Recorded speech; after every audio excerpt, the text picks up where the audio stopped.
He'd thought about punching a Shilvati. Who hadn't? Not only had the aliens conquered Earth with almost trivial ease, the 7-foot purple Amazons also had the audacity to start running the planet better than humanity ever had. Homelessness was down across the board. Cancer was a thing of the past. Global warming? Forget about it. Sure, there were hotspots across the world where the resistance was still fighting the good fight, but for most ordinary folks living in the cities, life was much improved. With that in mind, out of a mix of good old American freedom-loving outrage and sheer human doggedness, Jason had occasionally considered planting a good right hook into the stupid, smug face of the Imperial Marine who manned the checkpoint he passed each day on his way to university. He thought about it in much the same way a person might occasionally consider tripping a passing jogger or nudging their car up onto the curb, an errant what-if that they'd never really act upon, which was why he was so surprised as he watched a video of himself brawling with an off-duty Shilvati that a small crowd of enthusiastic humans cheering in the bar behind them as he went blow for blow with the massive alien. The video was helpfully titled, "Drunk Dude PWN's Perp," and Jason was equally alarmed to note that it had already received 12 million views. Suddenly, his hangover didn't seem quite so pressing as he glanced up from the Omnislate to the imposing figure of the Shilvati Marine holding it. "I believe we have something to talk about," she said in her native language, her tusked maw formed into a predatory grin as she loomed in the doorway of his apartment. Yes, I think we do," he responded in passable Shilvati, slowly lowering the melting bag of ice he'd had pressed to his head when he opened the door. "Do you want to come in?" She nodded, stepping inside as she reattached the Omnipad back to her belt.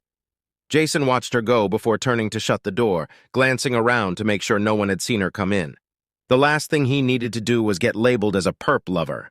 The war was only 6 years ago, and while the aliens themselves might have been pretty safe from human retaliation around here, those humans who were seen to be too close to them definitely weren't.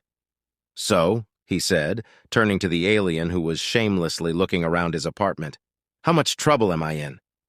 He was too hungover to dance around the subject, so he figured it was better to just rip the Band-Aid off now. Whatever happened next wasn't going to be fun, but given that he'd been woken up by a single alien knocking on his door rather than an Imperial strike team knocking it down, he figured at the very least he'd be getting out of this alive. "How very forward," the alien smiled, the black sclera of her eyes settling on him. "I suppose I should have expected as much from the human who had the tits to knock one of his sisters on her ass." Jason deliberately ignored the odd turn of phrase.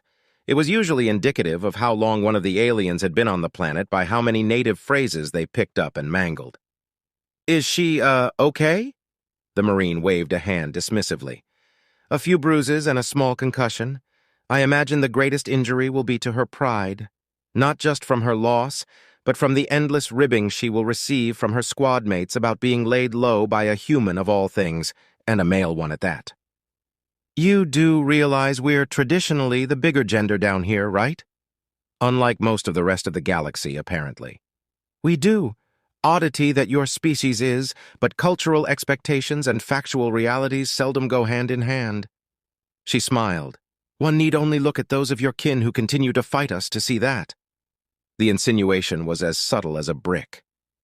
"I'm not a dissident," he said, even as he fought to keep his already pounding heart from going into overdrive. "I'm an engineering student who lives in a crappy inner-city apartment. Not a nut job with a rifle and the naive assumption that taking the occasional pot shot at passing patrols is going to do anything beyond get me bombed from orbit." "Does it matter?" she asked. "Whatever feelings you have on the matter, you were caught on video knocking out a member of the Shilvati military. Intentional or not, in the eyes of my superiors, you're a rebel who is fomenting dissent." Jason groaned, feeling the life he'd been working towards slipping through his fingers. "I don't even remember it happening. Hell, I don't even know how it started." "Truly?" The perp cocked her head to the right slightly, the Shilvati equivalent of raising an eyebrow. "According to a number of sources, including the soldier in question, you strode up to her and demanded a duel for the pride of humanity." He blanched. The soldier in question claimed to be more amused than anything else and accepted in return for a date when she won. He double blanched. Yeah, he could see that happening. Perp Marines were renowned for being three things: big, mean, and thirsty, essentially the gender-flipped version of human Marines. They also seemed to regard scoring with humans in much the same way a man might have regarded scoring with a hot space babe, prior to real space babes subjugating the entirety of human civilization. I would note that her recent defeat has only made her more interested in securing that date. Not less, the alien pointed out. Of course, she's also going to be on latrine duty for the foreseeable future, so I wouldn't worry about her coming around for a rematch. Jason deliberately ignored that last comment. What did I get if I won? The perp shrugged. According to the Marine, you didn't say. Perhaps the joy of standing triumphant astride the defeated form of an alien oppressor? He winced, even as part of his soul giggled at the prospect. Did I? She shrugged. You did, before stumbling off into the night. Fortunately, the individual who recorded the altercation didn't film you posing atop the Marine after your victory. Her smile turned distinctly plastic. I imagine if they had, we would be having a very different conversation right now. That small part of him that had been congratulating himself died a quick and ignoble death, as it was drowned by the sudden reminder of the reality of his situation. Right, he said, nervously straightening out his bathrobe, which in turn reminded him that he was having this very important conversation in a bathrobe. So, as I said before, what happens now? A number of my superiors wanted you thrown in prison, she said casually. He swallowed, guts turning to ice water. Fortunately for you, my diminutive friend, as the woman on the ground, and thus nominally in charge of this district, the details of your punishment are up to me. She eyed him seriously. Make no mistake, prison's definitely still on the table here, but I loathe wasting talent, so I magnanimously offer you an alternative. As she spoke, her fingers skittered across her data slate before she spun it around to face him. Jason stared down at the document displayed, surprised to see English text on it in addition to the runic symbols of the Shilavati. He read it. Then he read it again in both languages. Then a third time, just to be sure. You have to be joking, he said finally. I can assure you I'm not. You want me to join the Imperial military? He asked, trying to wrap his head around the concept. Since when did you guys even start accepting humans? Since next week, the alien said, taking back her omnipad rather brusquely. You really think anyone's going to go for it? He couldn't help but ask. I think we're both smart enough to know that given a large enough sample size, someone is going to be willing to sign on, she said. We don't expect many, but even a few will be a propaganda coup, proof that humanity is being successfully integrated into the Imperium. He had nothing to say to that. She was right after all. She turned her attention back to him, the veritable alien tank of a woman almost looming over him. The concerns of the Imperium are ultimately irrelevant to you, though. What is pressingly relevant is the possibility that by the time this conversation is through, you will either be a candidate for the Imperial Marines or a man on trial for assaulting a member of the Imperial military. Jason found himself reaching up a hand to pinch his nose. Like that's any choice at all. No, it's not. The Marine gave him a toothy grin. Welcome to the Imperial Marines. Part of him was tempted to go to prison right then and there, just to spite her. Unfortunately, he was intelligent enough to realize that futile acts of spite against an overwhelmingly powerful opposition were what landed him in this position in the first place. Damned if it wasn't tempting, though. So this is the human who knocked one of our girls on her ass, ma'am? It's been all over the data net. That's me, Jason interrupted before his escort could speak for him, irritated by the medic speaking as if he wasn't there. Went down like a sack of shit. Now that prison wasn't so much off the table, as moved to the far corner he'd found some of his usual winning personality returning to him. He'd also admit to being a little out of sorts. He'd never been into the Shilavati section of the city. You needed a pass to get in after all, and while they were apparently pretty easy to get, any reason would do. He wasn't curious enough to go through the hassle of getting one just to see how humanity's oppressors lived. Evidently, he wasn't the only one, as he'd seen all of 3 humans in the area on the drive over. Now that he was here, though, the place was about what he expected. The hospital they were in was a pretty typical example of Shilavati architecture. Squat, robust, and made of the frankly miraculous ceramic alloy composite the aliens used for just about everything else from infantry armor to spaceship hulls. "Sack of shit?" the Shilavati medic asked in confusion, surprised by the phrase almost as much as him speaking up. "Why would you fill a sack with excrement?" He was about to respond when the woman behind him interrupted. "Don't try and make sense of it, Marine," his Marine officer escort, whose name he'd learned was Bruktia, said. "If there's one thing I've learned about English, it's that little enough of it makes sense. It doesn't so much absorb phrases and words from other languages as much as take them into a back alley and mug them for spare syntax. It only gets worse when people try to convert phrases over into our own noble Shilavati." The medic shook her head. "I'll have to take your word for it, ma'am.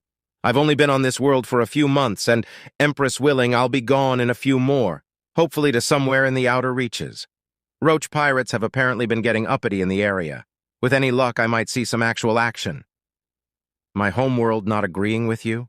Jason asked. This time, the alien was less surprised at his interruption. "Surrounded by hot alien guys who want nothing to do with you because you're part of the race that conquered their world? Sucks, cunt. After a few months of getting the cold shoulder in every bar on this rock, I need a good firefight to work out my frustration." His escort smirked. "You must be going about it the wrong way then, Marines. Sure, the humans might talk a big game if they're in a group. Can't be seen working with the enemy and all that. Wounded pride. Get one alone, though? I think you'll find they can be a bit more adventurous. They're essentially females in a male body, after all. Like us, they think with their cunts. Or dicks, I guess." "You don't say?" the medic said. "I might have to try that the next time I'm off duty, ma'am." "Good luck with that," Jason interrupted. "Now, if you're done talking about how to get laid, I apparently need a medical before I get press-ganged into Imperial service." "He certainly is spunky," the medic said. "I have no idea what being press-ganged is, but you can follow me for your medical." He followed Flavia, leaving Bruktia behind in the waiting room. "I take it there's no chance of me getting a male physician?" He didn't much care, but it seemed apt to ask. He'd also admit to some slight curiosity. He'd yet to see a Shilavati male in the flesh, after all. "You think I'd be so wound up if we had a male around here?" the medic said as they kept walking. "Precious few enough of those in the military, and none in this hospital. The brass likes to keep them hoarded at headquarters, though they'll never admit it. Seems odd to me that you have so few of your own males serving, but you're perfectly happy to have human males sign up." "Human females, too. Got my criteria list for them this morning," the alien said as they reached a door at the end of the hall, opening it with a flash of her keycard. "We can't all be lucky enough to have a 1-to-1 ratio of genders as decadent as that is. When you have 8 females to every 1 male, people get leery about risking them." Jason glanced around the room, noting all the futuristic-looking medical equipment. "Yet you let them serve anyway?" The alien actually looked a little offended as she directed him into a chair. "We aren't misandrists. If a male can reach the physical requirements and educational requirements for the job, they can have it." "Physical requirements?" he questioned as he shifted in his seat. "Aren't Shilvati males about my size? Wouldn't that make it nigh impossible?" Actually, that got him thinking about himself. Was he going into a separate program for just humans? Or would he be going into basic training with other Shilavati? Because that was fucking terrifying. There was no way he could compete with the latter physically, his most recent gladiator bout notwithstanding. Different requirements for males. The alien rolled her eyes as she examined the screen of a device. "I'm pretty sure the criteria for males is going to form the basis for the criteria for human recruits, too." Well, that was a relief. The last thing he wanted was to be compared to one of these living battle tanks. To be honest, the whole situation hadn't really sunk in for him yet. Yesterday, he'd been on the way to finishing his degree in mechanical engineering, which would hopefully have put him on a career path toward any of the dozens of human companies that were working with the Imperium to incorporate alien technology into Earth's pre-existing industrial output. Today, he was signing up to be a foot-slogging jarhead. "All right, down to your skivvies," the medic instructed. "Really?" he asked, already complying. "You've got machines that can detect if I have even a single cancerous cell in my left nut, but you still need to have a check using a pair of Mark I eyeballs?" Hands, too, the alien said as she pulled on a pair of remarkably mundane latex gloves. The bureaucrats like a certain level of redundancy. Not even going to wolf whistle? He asked as soon as he was stripped. I actually know what that one is, and in different circumstances, definitely, the alien said as she pressed a finger against his sternum. Breathe in and hold it. He did so. Unfortunately for my libido, we're in this room and I'm performing a medical check, which makes this as sexy to me as changing the fusion cell in my car. She moved her finger away. Release, he breathed out. It's good to know you guys aren't always horned up. She scoffed. I wouldn't go that far.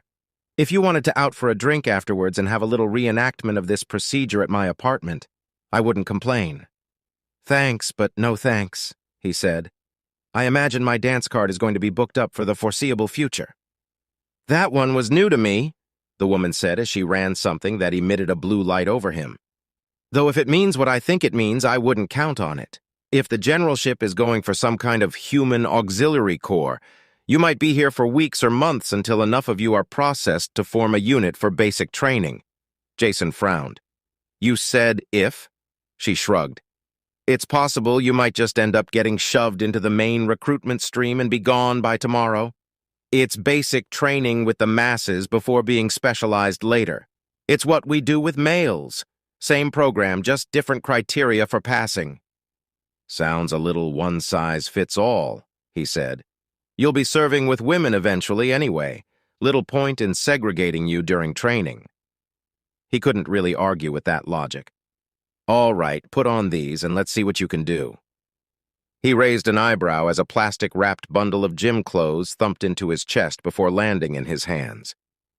You've got clothes sized for humans on hand? He asked as he unwrapped them and started putting them on. For males, at least, she shrugged, leaning up against the doorframe. The material was some sort of pseudo-synthetic material that adhered perfectly to his frame. To be honest, it left him feeling kind of exposed. That is nice, the medic said, eyes roaming in a very obvious manner. I might have to take the good captain's advice sooner rather than later. I thought you said that medical checks did nothing for you, Jason grunted as the pair stepped out into the hall. That wasn't a medical check, she pointed out. That was me watching a sexy alien change into gym clothes. Totally different. He didn't see how, but it wasn't worth arguing about. Soon enough, they reached a gym area where a few Shilovati were exercising using machines that looked remarkably similar to ones you might find in a human gym. Jason supposed that when you got right down to it, when you had two species with similar morphologies, if different dimensions, the things they created were going to evolve in similar ways.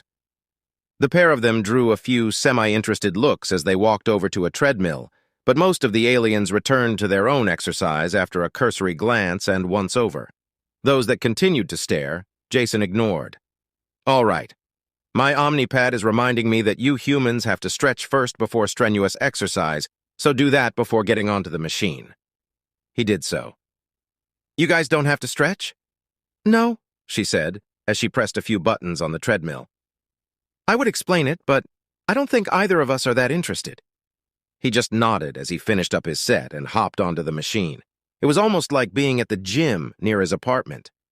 All right, I'm going to start slow and increase the pace gradually. Just keep running until you can't. When you need me to stop, just say so. Got it. Seemed simple enough. Flavia felt a smile tugging at her lips as the human walked into the barracks' seldom-used male locker room, a towel draped over his shoulder that only served to emphasize the delectable rivulets of sweat running down his neck. Now, Flavia didn't consider herself human crazy like so many of the other girls on this rock, but she could appreciate a bit of attractive alien booty as much as the next Shilovati. It's insane, isn't it? Flavia glanced over to where another gym-goer had walked up to her, a MOVA from Squad 5 if her memory didn't deceive her. What is? She asked the smirking Marine. Are you kidding me? Humans! The woman laughed. It's like something out of an old smutty novella, a race of tuskless, multicolored aliens that are 50% males and look almost exactly like our own. More importantly, the males love sex almost as much as we do. The woman gestured to the now unused treadmill. And now I found out they have the stamina of a Orks? The excited Marine fanned herself. All I'm saying is that the goddess was looking out for us when we stumbled on this world. Flavia scoffed, but inwardly she was kind of impressed herself. It was one thing to get a report that the aliens could run 4 kilometers in 15 minutes, quite another to see it in action. A human might not have half the raw strength of a Shilvati female, but they had 3 times the stamina. Apparently it was a hunting strategy for them, she said. Chase prey until it literally collapsed from exhaustion. I could think of something else he could do to me until I collapsed from exhaustion, one of the listening soldiers chimed in. Around her, a few of her fellows nodded. See what I mean? Amova said. Proof positive that the goddess is looking out for us. Flavia just shook her head as she strode off back to her little office. Somehow I don't think the humans see it that way. Bah, Amova called after her. The Rakiri got over being absorbed into the Imperium quickly enough. Better us than someone else. The humans will see that too soon enough. Chapter 2. In Jason's opinions, everything went surprisingly quickly from there. Whether that was down to the Shilvati government having less of a boner for paperwork than a human government, or the newness of human recruits resulting in less time for the program to acquire the accompanying bureaucracy, Jason couldn't say. Most of him was leaning toward the latter. Signing up for his engineering program at the university had certainly come with piles of paperwork. It was kind of sad how few people he had to notify of his change in circumstances.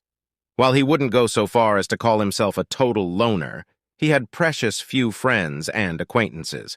The less said about his family, the better. Which was why, barely a week after he'd fulfilled many a human's dream of laying out one of their alien oppressors, he found himself in a hangar. You supposed to be in here, human? A voice asked from behind him. He turned away from the shuttle he'd been examining. I should hope so. The Marine who marched me in here was quite insistent that I stay still and not move or touch anything. He had a feeling that the Marine in question hadn't had a particularly high opinion of humans. If he was honest, her borderline caustic attitude had been kind of refreshing. It was proof that at least some of the aliens had opinions on humanity that ranged beyond a desire to sleep with them. In his time spent on base waiting to be shipped out, he'd been hit on more times than he cared to count. To be fair, he recognized that the idea that all Shilvati were horn dogs was probably an unfair generalization on his part. He was dealing with soldiers who'd been stationed on Earth for months with nary a male of their own species in sight. It wasn't particularly strange that many of them were pent up, as it were, and looking for a fling with a native. A fact likely not helped by the fact that humans, male and female, had a similar morphology to Shilvati males. As he thought on the strange similarity between their races, his eyes roamed over the pilot who had just entered. She was in every way that mattered. A classic example of a Shilvati female. Just under 7 feet tall and built like an Amazon or perhaps a swimsuit model. Her lilac skin glistened under the hangar lights, and her race's iconic long black hair fell like a waterfall as it fell behind the long, pointed tips of her ears and down her neck. In truth, the face was the only place where the alien truly began to differ from a human, albeit, even there, not greatly. The black sclera of her eyes made the golden rings of her irises stand out all the more on her broad features, while the small tusks that jutted from the corners of her mouth likewise only emphasized the blue of her lips. Lips that twisted into a smirk as she realized he was staring, forcing him to rapidly avert his gaze. The black jumpsuited alien said. I guess that makes you the recruit I'm ferrying then? Kind of stupid of me in retrospect, given that this is a human world, but I wasn't expecting a native. She stepped onto the ramp of the bulky, angled craft. All right, kid, hop into one of the seats and strap in. Might feel a bit odd when the seats morph to your dimensions, but don't squirm too much and they should end up comfy enough. Jason froze. We aren't waiting for anyone else? The alien slapped her flight helmet on before shaking her head, a curious gesture that crossed the species divide. My orders say just you, ferrying you up to a frigate we've got in system. Where you go from there, I don't know. Probably the Crucible. Trying to shake away the numbness that had stolen over him, he clambered up the ramp after her. The Crucible? Big training facility on horizon. Trust me, you'll love it. Or maybe not. The girls'll definitely love you, though. The lucky bitches. Wish we'd had a guy in my training cadre. Jason frowned as he clambered into a seat and she passed through a partition and assumedly into the cockpit. He was getting real tired of this. Humans were a proud and noble race. They were not the green-skinned space babes of the universe. Jason could admit that he would have liked to get a decent view of the ship. Even if the circumstances that had brought him aboard were less than ideal, as an engineer, the fact that he was on a genuine FTL-capable starship was all kinds of awesome. Unfortunately, he barely got more than a single glance at the hangar before a pair of black-armored Shilivati were hustling him out and through dozens of nigh-identical metal hallways, a fairly uncomfortable proposition given their relative size differences. He survived, though, and it wasn't long before he and his silent escorts were standing before an ornately dressed Shilivati in a yellow jumpsuit sat on a very fancy chair, dozens of terminals and technicians working in rows behind her. She had sigils denoting her rank, but he had not a clue what they meant.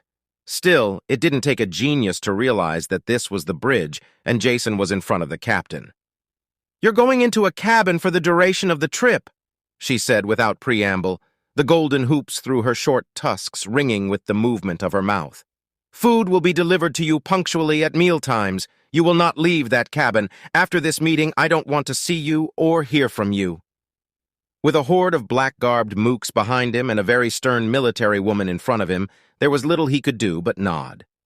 Certainly he could have made some quip, but there was a fine line between retaining one's pride and deliberate self-sabotage. Like it or not, he was here, on a military vessel and ostensibly a member of said military. He'd signed the dotted line agreeing to that. Jason knew he was many things, but he wasn't actively a liar. He'd said he would serve his term as part of the Imperium, and that was what he would do. He would play the game, and he would play it to the best of his ability. "Yes, ma'am." The alien seemed surprised by his acquiescence. "I tell you this now. I don't care for High Command's pet project. It's all too rushed. Humanity isn't ready to serve in the Shilivati armed forces. Empress above, many of you are still actively fighting against us. Earth has more red zones than green, which is why I think you're a security risk." She frowned as Jason refused to say anything. Perhaps that was what she wanted, for him speak out in opposition and vindicate her belief? If that was the case, she was going to be disappointed. After a few seconds of tense silence, she spoke again. "You are dismissed," she said with a wave of her hand. "Take the human to his quarters and place a guard on them. I don't want to see a single hide or hair of him until we reach the crucible." Jason felt a gauntleted hand placed on his shoulder as he was, not ungently, guided from the room. Only one Marine went with him this time, the other walking off down a different corridor. To his surprise, they were barely a dozen meters from the door leading to the bridge when his escort spoke up, her helmet distorting her voice only slightly. "I wouldn't worry about the captain," she said, the featureless faceplate of her mask turning toward him. "She's tough but fair. Just keep a low profile for the trip and you'll be fine." Jason had to admit, he was a little surprised by the unexpected show of support. It must have shown on his face because the alien spoke again. "Don't forget, you're one of us now. We all bleed blue."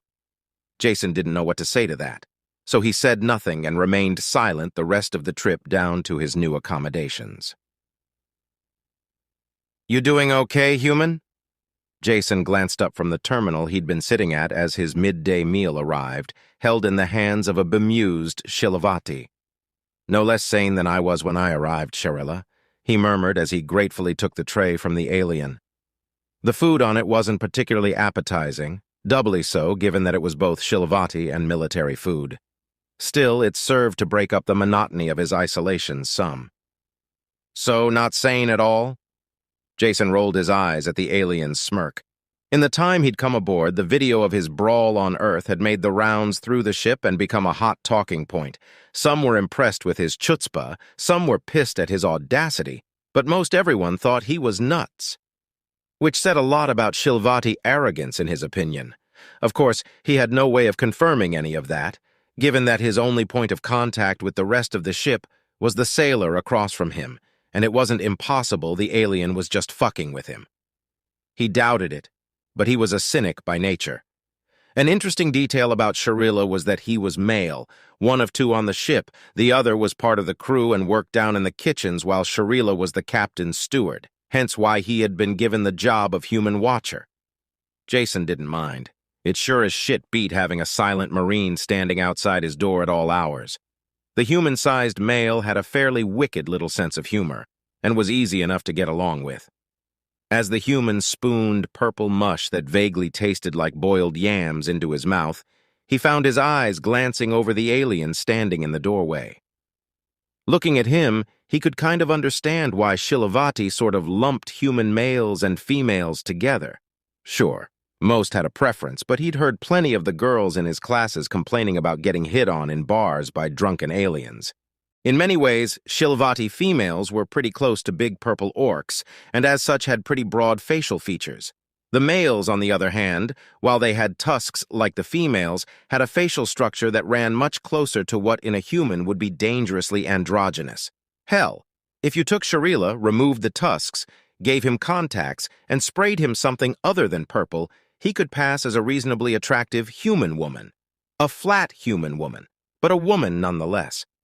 I'd heard that the males of Earth had rapacious appetites, but I didn't put much stock in it, the alien observed, putting one finger to his chin. Now, though, now I can see it. Jason almost spat out half-masticated food. Why would you say that? He coughed, pounding his chest. The alien's lips tilted into a teasing smirk. You're looking at me like a Marine that's just spent 6 months on deployment in the icebox. Trying to get his breathing under control after nearly sending solid chunks of food into his lungs, Jason managed to direct a teary-eyed glare in the alien's direction. Don't you start, he grunted. I've had enough propositions from the female side of your species. I don't need any from you. Ha, Sharila said. It'll take more than a saucy look to garner my attentions. I'm a proper gentleman, after all. I need wining and dining. He tapped his tusks. Though the idea of two males together? How delightfully decadent. I suppose such is to be expected from a human. Jason rolled his eyes as he put the now empty tray on the side. He might have been offended, but he knew the alien was just teasing. Like most of his race, he seemed to delight in getting under Jason's skin. You hanging around here just to shoot the shit, or did you have something to tell me? Shoot the... Why would you... The alien shook his head. I do in fact have something to tell you. We should be coming out of phase any minute now, and I was curious to know if you would like to see the crucible as we come in. Jason's head shot up. Wouldn't that be going against the captain's very explicit order to not to leave this cabin? You'll be leaving anyway. She wants you off the ship as soon as we're within range of horizon, so you'll be heading to the hangar in a minute anyway. Despite himself, Jason was excited to see the planet where he'd be spending the next few months. The circumstances that had brought him here were certainly less than ideal, but damn it all, he was in space. Barely a few years back, the very idea would have been dismissed as impossible for the average person. But here he was. Sure, he said, trying to downplay his excitement. From the amused twinkle in Shurila's eye, he wasn't entirely sure he succeeded, but the alien didn't comment on it as he stepped out of the doorway. The pair drew curious looks as they strode through the halls of the ship. To be honest, Jason was a little surprised that he didn't have a Marine escort, given how paranoid the captain had been when he'd first come aboard. Perhaps 3 days without incident had allowed the woman to calm down, or perhaps Sharila's presence was deemed sufficient. For all that the ship's steward was fun, affable, and less physically imposing than a female, he was still a member of the Shilavati military. The sidearm at his waist wasn't there just for show. The patient claw will be coming out of FTL in 30 seconds. All personnel, brace for emergence. This time, Jason didn't need to be told like he did when they first entered phase. He immediately gripped onto a nearby handhold as Sharila did the same. The resulting shudder wasn't anything earth-shaking, barely more than a light shift in the gravity of the ship. Still, if you weren't expecting it, someone could easily get knocked on their ass. Right, Sharila said, letting go of his own handhold as the bizarre sensation passed to continue on. It's down this hall, the entrance to the auxiliary hangars. The area they'd stopped in looked little different from any of the other drab hallways they'd walked down, save for a pair of large, heavy-duty doors and a glass viewport that showed the endless blackness of space outside. That's not a window, is it? Jason asked, mind-boggling at the wastefulness of the notion. No, Sharilla laughed. The hangar's on the other side of this wall. This screen's connected to a camera on the exterior of the ship. Jason nodded. That made a little more sense.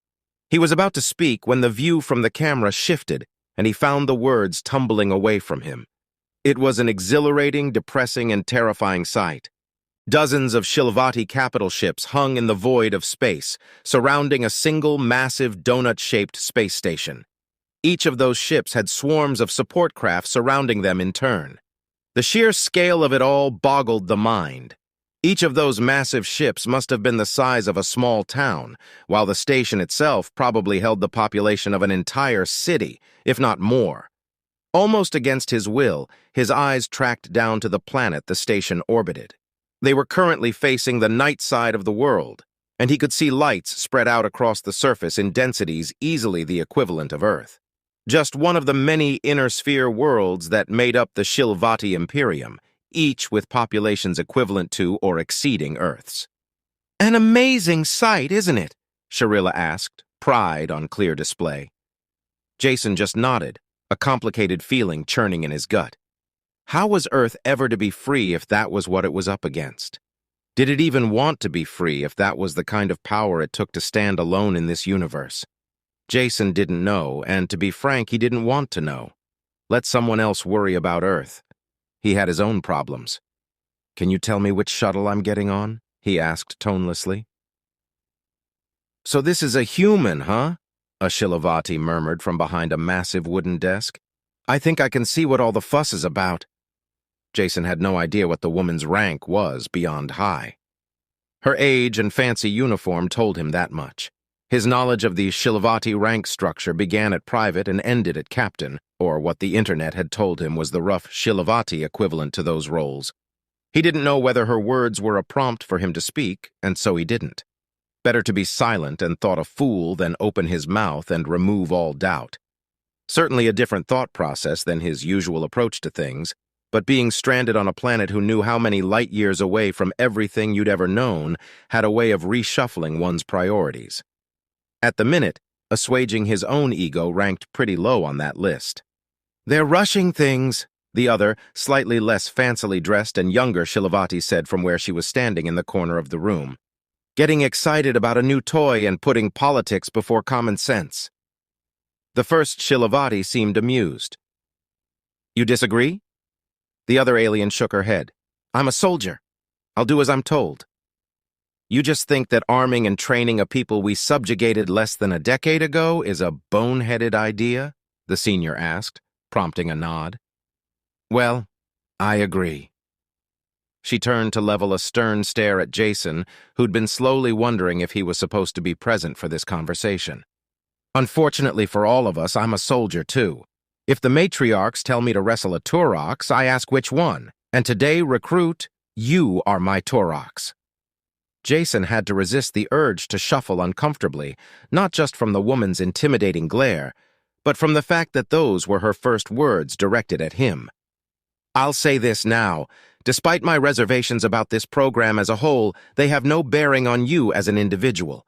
Until you give me reason to think otherwise, you're just another recruit to me. I don't care where you came from. I don't care how you got here. I especially don't care what's between your legs. She pressed a single finger solidly into the table. The only thing I care about is how effective a soldier I can make you. Anything else is beyond my purview.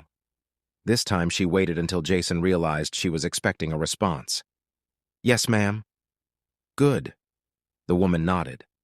Unfortunately for you, you're a day late for training. As I understand it, your inclusion in this program was last minute? Yes, ma'am. Jason dearly hoped she didn't ask why, even though part of him was 90% sure she already knew. It would be pretty odd if she didn't. Right, well, your training cadre have already had their equipment and bunks assigned and are currently enjoying a brisk jog around our campus. From the grin on both women's faces, Jason doubted there was anything enjoyable about it. Sergeant, she called, prompting another Shilvati to step into the office, and the speed with which she'd responded suggested she'd been standing outside the door the entire time. Get our newest recruit situated. He's assigned to Cadre 7. Logistics is dragging its feet, so we don't have any kits specifically for humans, but I imagine a kit for males will suffice for now. I'll get it done, ma'am. The sergeant responded with a hand over her heart, the rough equivalent of a Shilavati salute, which belated reminded Jason that he hadn't made the same motion when he'd been escorted in, though given that no one had bitten his head off yet for not doing so, apparently it wasn't expected of him yet. "Move it, recruit!" the sergeant barked, prompting him to follow her as she marched out of the office. He also quickly realized he had to really pump his legs in order to keep up with her long stride as they strode through the base's corridors. If anything, his presence drew more stares from passing Shilvati than it had on Earth. He didn't get much time to dwell on it, though.